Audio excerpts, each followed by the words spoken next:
All right, ladies and gentlemen, welcome back to the channel. It is a great day to be a Seattle Seahawks fan. They killed the draft. They absolutely killed it. Pick number 5, Mr. Devon Witherspoon, cornerback out of University of Illinois, my hometown state. Pick number 20, JSN, probably going to be the best wide receiver in the entire draft. Now, obviously, this is still speculation because the draft day one was yesterday, and these guys haven't touched an NFL field quite yet. But I give them an A+. I give them an A+. I think at least both of them are A draft picks, and I think the combination of both of them at pick 5 and pick 20 gets them to A+. Seattle last season made the playoffs, did a great job. We talked about it all off season, how they killed it in free agency. They did a phenomenal job. They were ranked 25th in total defense. And so you bring in former Seahawk players, Bobby Wagner, Jerron Reed. They also bring in Devin Bush, Julian Love, big-time free agent addition in Dramont Jones. And it's like, all right, they focused exactly on what they needed to focus on. So pick number 5, you grab Mr. Devon Witherspoon. And I love this draft pick so much. It's cool seeing the draft actually happen now where you don't have to speculate on, who's going to take who, how's the first couple picks going to go.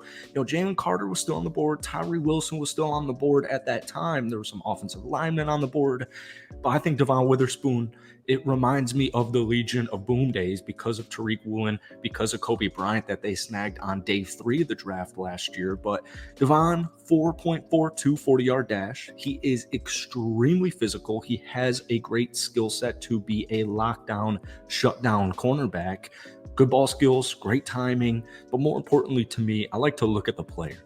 And Devon Witherspoon, he's got that swagger. He has that confidence. He is booming with confidence, actually. He just knows he's the man. And I think he has star talent, and I think he has star confidence. So this is cool because now you have Woolen, now you have Witherspoon, and you have Kobe Bryant who is primarily a slot defender. So Seattle's defense next season, they're going to be nowhere near ranked 25th in the league. They're going to be top 15 at worst or top 16 at worst. They're going to be one of the better defenses next season. Now, it's still a very young team. That's why I like a lot of the veterans that they brought in that we mentioned at the beginning of the video. Before we get any further into today's video, if you guys enjoy it, be sure to hit that like button, hit that sub button. Seahawks fans, you guys got my last video to over 1,000 likes, which is crazy. Let's try and back that up. Let's try and get 1,000 likes on today's video. I had so much fun covering this team last year. I had so much fun covering them in free agency. And now that day 1 of the draft is done, I am just so excited for this team. So I appreciate you guys so much. Please be patient. Working on getting some new clips going on, and college football highlights. They're extremely ticky-tacky, like with the copyright and all that. So, we'll work on it, continue to build up the clips. But thank you for the patience on my videos. So let's talk about JSN. Ohio State wide receivers in the last couple of years have been nothing but extremely good, like extremely good. So was the wide receiver position a dire need for Seattle? Absolutely not. Definitely not. But with DK, with Tyler Lockett, with Kenneth Walker, and a nice nice tight end formation that you have on the depth chart, I like it. Geno Smith last season did a great job. He had 30 touchdowns. He threw for over 254 yards per game, Mr. Comeback Player of the Year. Give him another threat.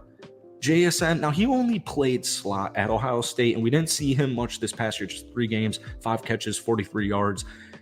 95 catches, over 1,600 yards, which gets to about 17 yards per catch, and 9 touchdowns. Those were his 2021 stats. So JSN is really good, and I have a feeling if he played all of this past season, I actually don't think it would be close. I think he would be an undisputed top 10 talent. There were actually a lot of mock drafts where JSN went top 10. Maybe not necessarily like closer to the 5 range, but more so towards the 10 range, and you got him at 20. He's 6'1", 196. He doesn't have crazy speed. He does have some nice speed. He's very crafty. 4.52 40-yard dash in college. But I view this guy as, once again, crafty. I think he is very smart. I think he's an extremely high IQ player. He knows where to be. He reads quickly. He's just quick decisions on his feet. So once he gets that chemistry going with Mr. Geno Smith, the sky's the limit. the sky's the limit. Now, people like to look at improvements. The reason I'm mentioning this is because I saw a tweet. It was from, more mainstream NFL media, and it was like, what do you think about the JSN pick to Seattle? And it was like, well, it would be scary if they had a quarterback. It would be, it'd be crazy if they had an offense. It mainly is coming down to the quarterback. People are loving to rag on Geno Smith. Now, not necessarily Seahawks fans. And I want to say real quick, because at the time of this recording, it's about noon here on Friday. Later today, we have, day 2 of the NFL draft. Will Levis is still there. All right, Will Levis is still there. And Seattle has a bunch of draft capital where they could trade up. They could just take Will Levis. They could take a guy like Hendon Hooker. But for some reason, the Geno Smith hype train is, I don't know, he's just getting a lot of flack. He's catching a lot of random strays on the internet, which I'm not a huge fan of. But my point being is this: when you look at free agency, when you look at teams heading into the offseason, draft free agency, whatever it is, you have to build on the weaknesses. Obviously, like you have to improve. That's exactly what Seattle did, though, right? Even getting a little bit deeper, they lost Marquise Goodwin. They lost their wide receiver number 3. So at some point, I do think Seattle was going to take a wide receiver. They must be very high on JSN where they're like, oh, he fell to us. He fell to 20. We're going to take him right here, right now. My overarching point here is that you have to continue to build not only on your weaknesses, but you also have equally as important build on your strengths. You have to continue to build on your strengths. And the offense last season, more often than not, putting up 24 points per game and actually finishing as a top 10 scoring offense, build onto it. All right. They were the 10th best passing yard team. Just continue it. So, speaking of the offense, I wouldn't be surprised if they get some offensive line guys here in the rest of the draft. I wouldn't be surprised. In fact, I'm actually anticipating for them to take a running back. Maybe not in the round 2, maybe not even round 3, because we know what running backs, kind of crazy, running backs were taken very early yesterday. I was not, it was 8 and 12, Atlanta and Detroit taking running backs. That's a pretty ballsy play.